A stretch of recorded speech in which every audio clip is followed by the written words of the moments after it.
യേശുക്രിസ്തുവിൻ്റെ ചരിത്രം കൃഷ്ണ ബുദ്ധ കഥകളുടെ കോപ്പിയാണ്.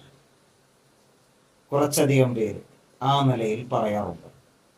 എന്നാൽ നമ്മളിതിനൊരു ക്രോണോളജിക്കൽ ഓർഡർ പരിശോധിക്കുമ്പോൾ കൃഷ്ണകഥകളുടെ ചരിത്രം നമ്മൾ എടുക്കുമ്പോൾ ഭഗവത്ഗീതയാണെങ്കിലും വിഷ്ണു പുരാണമാണെങ്കിലും ഹരിവംശമാണെങ്കിലും അതിന് ഡേറ്റ് വരുന്നത് AD 300 ശേഷമാണ്.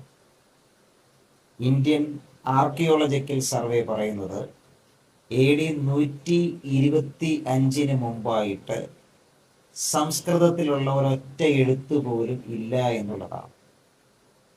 അങ്ങനെ വരുമ്പോൾ കൃഷ്ണകഥകളിൽ നിന്ന് എങ്ങനെയാണ് യേശുവിൻ്റെ ചരിത്രം എടുക്കുക എന്ന് മാത്രമല്ല, വേദങ്ങളിൽ ദേവനായ കൃഷ്ണനും അസുരനായ കൃഷ്ണനും നമ്മൾ കാണുന്നുണ്ട്. ഇന്ദ്രനോട് യുദ്ധം ചെയ്ത കൃഷ്ണനെയും നമ്മൾ കാണുന്നുണ്ട്. ഈ കഥകൾക്കൊന്നും യേശുവുമായിട്ട് യാതൊരു സാമ്യവും ഇല്ലല്ലോ.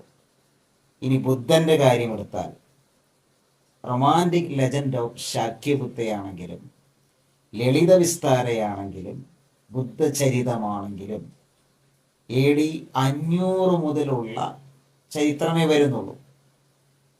ബുദ്ധചരിതത്തിന് കുറെ കൂടി ഏർലിയർ ആയിട്ടുള്ള ഡേറ്റ് നമുക്ക് ചിന്തിക്കാമെങ്കിലും അതും യേശു ക്രിസ്തുവിൻ്റെ കാലത്തിന് ശേഷമാണ് എഴുതിയിട്ടുള്ളത്. അങ്ങനെയാണെങ്കിൽ യേശു ക്രിസ്തുവിൻ്റെ ചരിത്രം കൃഷ്ണബുദ്ധ കഥകളിൽ നിന്ന് കടമെടുത്തു എന്ന് പറയുന്നത് അടിസ്ഥാന യേശുക്രിസ്തുവിൻ്റെ ചരിത്രം കൃഷ്ണബുദ്ധ കഥകളിൽ നിന്ന് കടമെടുത്തു എന്ന് പറയുന്നത് യാതൊരു അടിസ്ഥാനവുമില്ലാത്ത കാര്യമാണ്.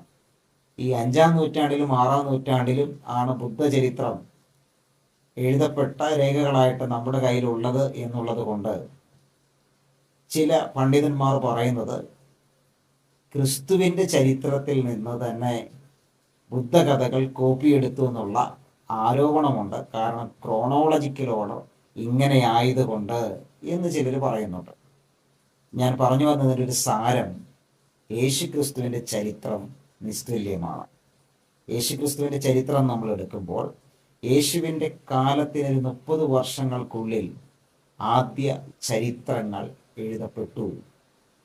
ആ ചരിത്ര ഗ്രന്ഥങ്ങളുടെ കോപ്പീസ് AD 130 മുതലുള്ള കോപ്പീസ് നമ്മുടെ കയ്യിലുണ്ട്.